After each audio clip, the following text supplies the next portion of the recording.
It should be okay, but if you're... Oh no. I don't know what I was saying. Nope. No, I got distracted. Say nighty night and kiss me.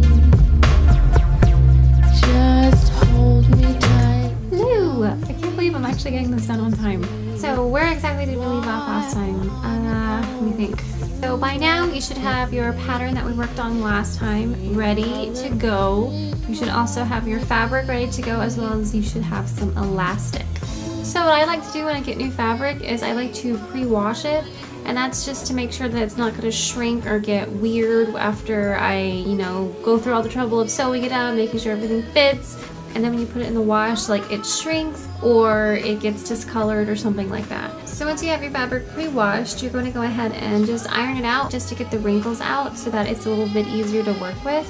And now we're going to go ahead and cut our fabric pieces. So you want to find the selvage edge of your fabric, and that's going to be the side that's woven. You want to go ahead and line up your pattern piece with that little arrow that's right down the center of it, and line it up right with that woven side. You want to make sure they're absolutely parallel. So you're going to cut 2 of your front and 2 of your back. So now we can go ahead and get that really long pattern piece for our elastic band, and we can go ahead and cut that out. So to cut this elastic band, you're going to want to start on whichever measurement you are using for your project. And now you're going to take the rest of the elastic and spread it over that pattern piece, making sure it lines up perfectly. Do not stretch this elastic whatsoever. Just lay it down completely flat. Don't stretch it. And then you want to find your same measurement at the end of this pattern piece. Okay, so we're going to go ahead and start sewing our legs together.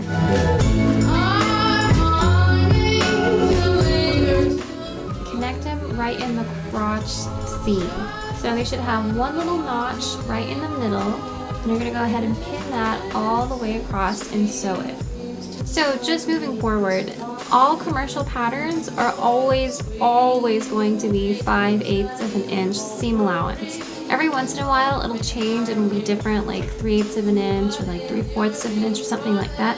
But if it does, it'll always say on your pattern piece or on your directions that it's going to be a different seam allowance. Alright, so this step is kind of optional. If you are kind of paranoid that your fabric might start fraying, what you could do is, if you have a serger, you can go ahead and just serge the ends of your seam. If you don't have a serger, you can also use like a zigzag stitch if you want to do it that way. But it shouldn't have any kind of issues fraying, so you should be fine. You don't have to do either of these. But if you're not going to be doing any of those 2 options, go ahead and take this to your machine, and what you're going to do is press the seams out, nice and flat. So you want to repeat this step on our next leg. Now that you have those put together, we're going to go ahead and combine our 2 pieces. So you're going to take both pieces and then sew the whole thing up.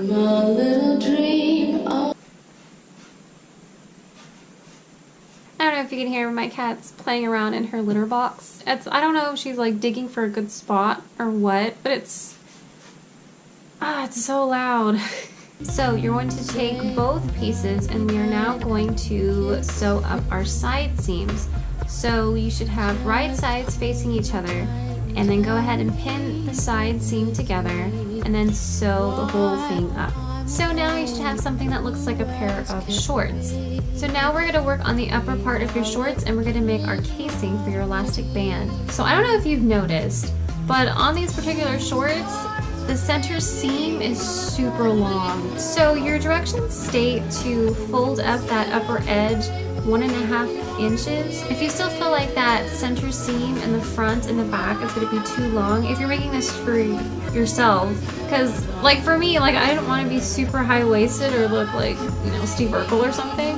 So what you can do is actually take off a whole inch on your pattern at the top where the casing goes, and then you can go ahead and follow the steps that I'm about to show you. But if you don't want to mess with the pattern or anything like that, or you don't really mind having a high-waisted shorts or anything like that, you can go ahead and follow what I'm doing. I'm going to be folding under 2 inches. Just like what we did on our last lesson, you're going to do the exact same thing. And that's to go all the way around your folded edge and just iron it down.